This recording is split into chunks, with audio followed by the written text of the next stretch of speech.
Let's talk about linking Revit files to other Revit files. In this example, I have the office building exercise file on screen, and I'm going to go to the site plan view. I'll zoom out a little bit and get a better look at what we're going to have available to us. And I'm going to link in a Revit file for the site plan. So I'm going to go to the Insert tab, click the Link Revit button, and I'll select this file right here, Building Site. Now, there are several positioning options, fewer options than we had when we were doing AutoCAD links, but the same positioning options. You can, of course, place it manually if you would like to. You can try to do origin to origin if you're sure the files share the same origin point. The preferred method is actually by shared coordinates, and we're going to talk about that at the end of this movie. But for right now, I'm going to choose center to center because we haven't established the shared coordinates yet, and so shared coordinates wouldn't yet be an option. So we first do center to center, and then we will save a shared coordinate system after that's complete. Now here's the file. You can see it's a simple site plan file with a couple roads and a parking lot and a little property line.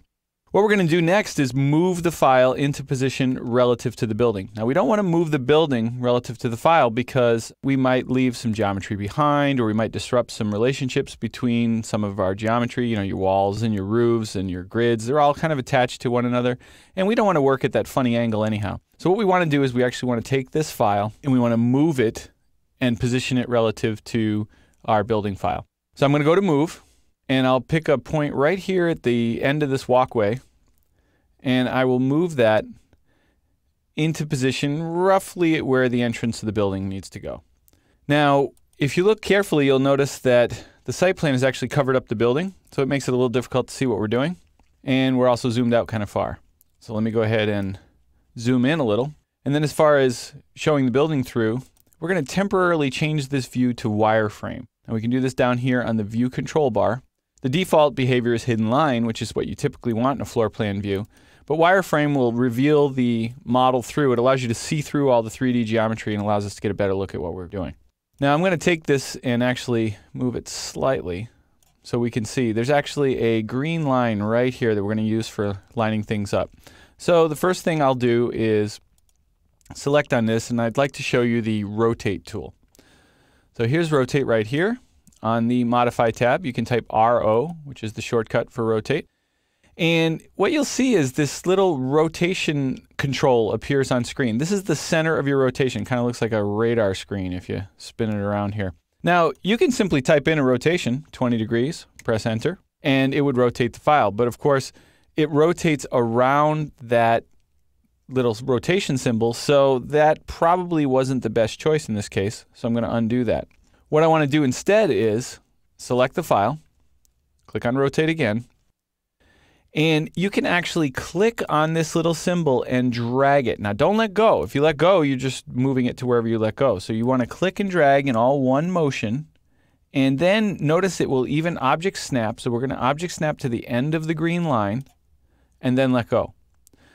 So now I can type in a rotation if I know exactly how much I want to rotate by, or I can use my object snap to indicate the starting angle of the rotation and then rotate my mouse. And you see how it'll kind of snap to a horizontal here? See how the mouse kind of wants to snap in there? I can click that, and that will actually rotate it horizontal. And then, of course, I could move it into its final position there at the front door.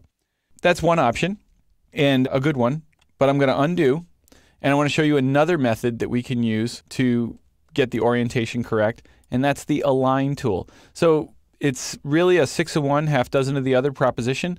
If you prefer to use Rotate, feel free. If you prefer to use Align, feel free. But I do want to show you both methods. Now to show you Align, I'm actually going to zoom in a little bit closer still. And what I want to do is align this green line in the site plan. It's green if it's not selected. I want to align to the front wall here of the building. So I select the site plan file and I click on the Align tool. And if you kind of look down on your status bar, it says, please select the line or point reference for alignment. So the point of reference is what you want to align to. And I could highlight and select this wall. Now, if I select this wall, it's going to actually align to the center of the wall. And I want the face of the wall. So I'm going to press my Tab key until the face of the wall highlights, and then I'll click.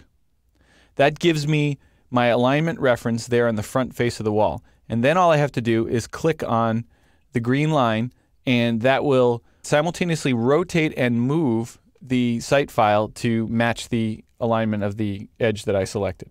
I'm going to select the site plan again, click on my Move tool, pick up the midpoint here, and drag it over to snap to about the middle of the door there. Let me go ahead and type ZF for zoom to fit.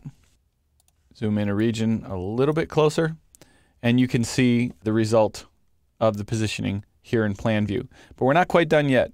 Let's turn back on hidden line, and you'll notice we've still got our building hidden by the site plan. This tells me that the site plan is actually too high. Now, how can I verify that? I can go to the elevation view and confirm that in fact my trees and site itself are floating up in the air and they're completely burying the building, which is down in this region here. So what I want to do is zoom in just a little bit closer. And I'm going to use my Align tool again. And I'm going to use level 1 as the reference. And that'll stay highlighted. And then I'll come up here to the level 1 in the linked file. And if you highlight it and read the tooltip, you can see that's level 1 in the linked file. And click it. And that will pull the site plan file down and match up the two level 1s. And finally, if we go to a 3D view, zoom in a little, you can see the end result. Press Escape to get out of the Align tool. So our building is now positioned properly relative to the site. The last thing I want to do is I want to save this positioning as a shared coordinate system so that I can use that shared coordinate system to link other files within the site. So I'm going to select my site plan once again, and over here on the Properties palette, it will tell me I have a linked Revit model, and its shared site is currently not shared. Now to share it, all I have to do is click this button, and I get two choices when you set up shared coordinates. The first choice is to publish the coordinate system, and the second choice is to acquire the coordinate system. Both methods work equally well. It's really a matter of choice. If we publish the coordinate system, what we're doing is taking the positioning from the current file and we're pushing it to the site plan file. If we do acquire, we're doing the opposite. We're taking the coordinate system from the site plan file and we're pulling it into the current file. In either case, we're going to have a reconciliation between the coordinates in one file with the coordinates in the other file, so it really doesn't matter. I usually go from biggest to smallest. So what I mean by that is the site plan is larger than the building, so I'm going to acquire from the site plan and apply it to the building. If I were in the site plan file linking in the building, I would go the other way. I would publish to the building. I'm going to save this. You can see down here it says record selected instance as being at position building site internal. That's the default position, and I'm going to save it there. However, you might want to choose to rename that or duplicate it in some other cases, and in a future movie, we're going to actually look at that in a little more detail. So for now, I'm just going to go ahead and save it as internal, click Reconcile, and then to finalize all this, I need to save my project. So I've clicked in the white space to deselect my model. I'm going to click on the Save icon here on the QAT, and that saves my project. So I've got everything saved and ready to go. And what I want to do now is close out of this project, go to Open, and select the building site. Now, we're looking at the building site, and the building is not actually in this file. Because we've set up shared coordinates, and I'm going to look at this in a 3D view, we go to Insert, we go to Link Revit, and we select the office building. This time I'm able to choose by shared coordinates, and the building should come in exactly the right location. So that's the beauty of setting up the shared coordinates. So once you've set them up one time for each pair of files, in this case the building and the site, that's all you need to do, and it will take care of itself from that point on.